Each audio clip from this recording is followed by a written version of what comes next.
السلام علیکم دوستو، کیسے ہیں آپ؟ میں ہوں محمد علی رضا اور آپ دیکھ رہے ہیں دیکھو سنو جاگو پاکستان کی سیریز اور نیل بہتا رہا کا ایپیسوڈ نمبر 4۔ جی تو دوستو، جیسا کہ ایپیسوڈ نمبر 3 میں ہم نے جانا کہ وہ دو عظیم سپہ سالار کون تھے اور وہ دو انجان سفر کے مسافر کون تھے۔ ایک تھے حضرت خالد بن ولید رضی اللہ تعالیٰ عنہ اور دوسرے عمرو رضی اللہ تعالیٰ عنہ بن عاص تھے۔ لیکن یہاں سوال یہ تھا کہ یہ دونوں عظیم سپہ سالار اس وقت اس بیابان صحرا میں کیا کر رہے تھے۔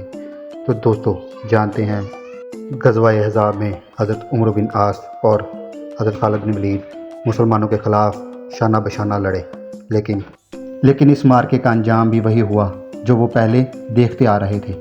قریش حوصلہ ہار بیٹھے اور بری طرح میدان چھوڑ گئے۔ مشہور یورپی مورخ ایلفر بٹلر یہ واقعہ بیان کرتا ہے، جس کی تائید ایک مستند مسلمان تاریخ نویس ابن عبدالحاکم نے کی ہے۔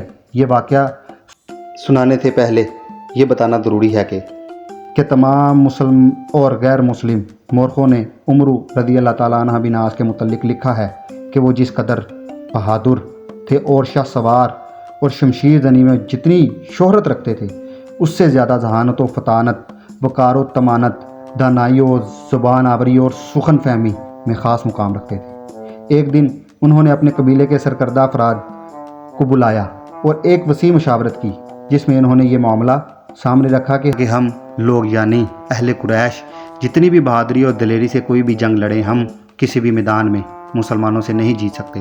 اس وقت ہمیں یہ تسلیم کرنا پڑے گا کہ محمد صلی اللہ علیہ وآلہ وسلم کا ستارہ عروج پر ہے، تبھی تو ہم ان سے شکست پہ شکست کھاتے آ رہے ہیں۔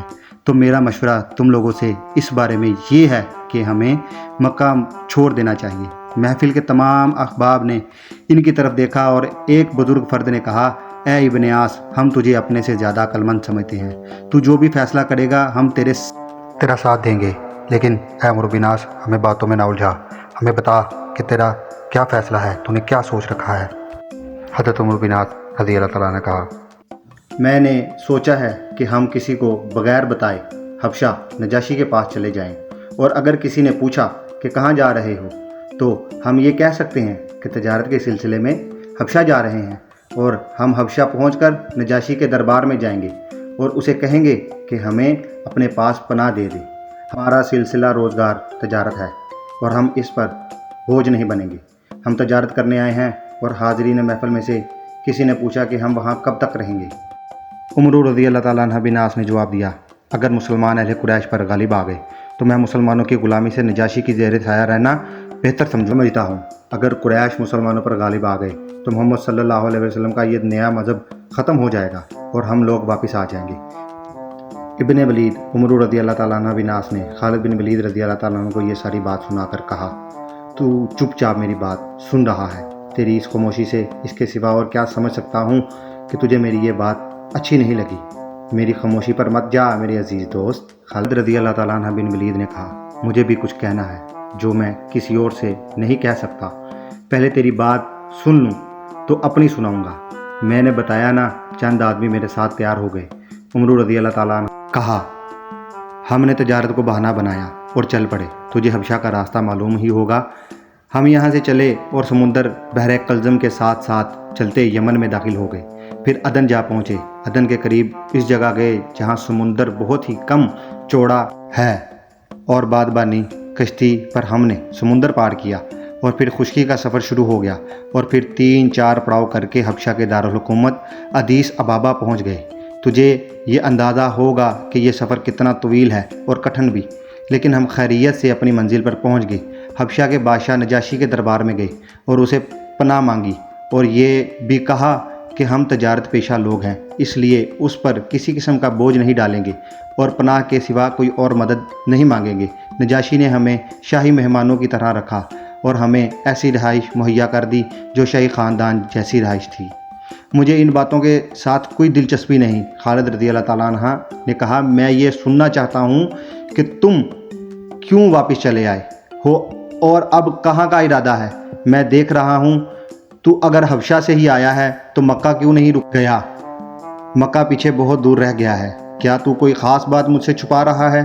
نہیں ابن ولید، عمرو رضی اللہ تعالیٰ عنہ بن عاص نے ولید رضی اللہ تعالیٰ عنہ کو کہا تو میرا دوست ہے اور اہل قریش میں تجھے وہی برتری حاصل ہے جو مجھے حاصل ہے۔ میں نے مکہ سے روانہ ہونے سے پہلے تجھے نہیں بتایا تھا کہ میں یہاں سے ہمیشہ کے لیے جا رہا ہوں، یہ تو میں نے کسی کو بھی نہیں بتایا تھا، اور اپنے ساتھیوں سے بھی کہا تھا کہ یہ بات وہ کسی کو بھی نہ بتائیں، لیکن اب دل میں ایسی باتیں آ گئی ہیں جس کے متعلق میں فیصلہ نہیں کر سکتا۔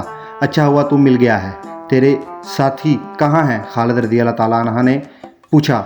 انہیں وہی چھوڑ آیا ہوں، عمرو رضی اللہ تعالیٰ عنہ بن عاص نے کہا۔ میں جو ارادہ لے کر وہاں سے آیا ہوں، میرے ساتھیوں کو یہ ارادہ پسند نہیں آیا اور میں ان کا ساتھ چھوڑ آیا ہوں۔ میں سمجھتا تھا کہ تو راستے سے بھٹک گیا ہے۔ خالد رضی اللہ تعالیٰ عنہ بن ولید نے کہا، لیکن تیری باتوں سے شک ہوتا ہے کہ تیری عقل صحیح سوچ اور بات سے بھٹک گئی ہے۔ اتنی لمبی بات نہ کر ابن عاص، مجھے صحیح بات بتا دے، تیرا ارادہ کیا ہے اور کس منزل کا تو مسافر ہے؟ تو دوستو، یہاں سوال یہ ہے کہ حضرت عمرو رضی اللہ تعالیٰ عنہ بن عاص حبشہ سے اپنے ساتھیوں کو چھوڑ کر بجائے مکہ جانے کے اس انجان صحرا میں کیا کر رہے تھے، اور کیا ان دونوں دوستوں کی ملاقات صرف ایک اتفاق تھا، اور وہ ارادہ کیا تھا جو عمرو بن عاص حبشہ سے سوچ کر اکیلے ہی اس سفر پر نکلے تھے؟ یہ سب ہم جانیں گے۔ دیکھو سنو جاگو پاکستان کی سیریز اور نیل بہتا رہا کے ایپیسوڈ نمبر 5 میں، تو ہمارے ساتھ رہیے گا۔ اب تک کے لیے دیں اجازت، اللہ حافظ۔